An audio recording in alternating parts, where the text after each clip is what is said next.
আসসালামু আলাইকুম, আশা করি সবাই ভালো আছেন। আমি আজকে ডাবের পুডিং বানিয়ে দেখাবো।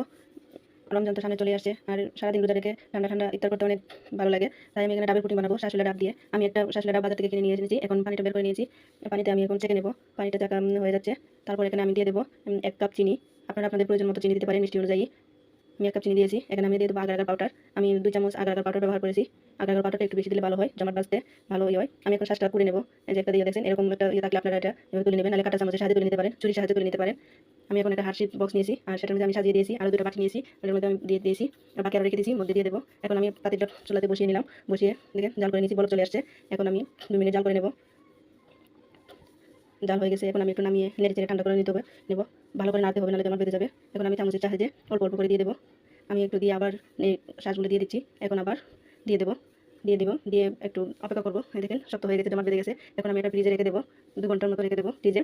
2 ঘন্টা পরে ফিরে এলাম। এই দেখেন অনেক সুন্দর হতে দেখতে, আর যেমন দেখতে সুন্দর হতে তেমন খেতেও মজা হচ্ছে। আপনারা এভাবে বানিয়ে খেয়ে দেখবেন, আশা করি ভালো লাগবে।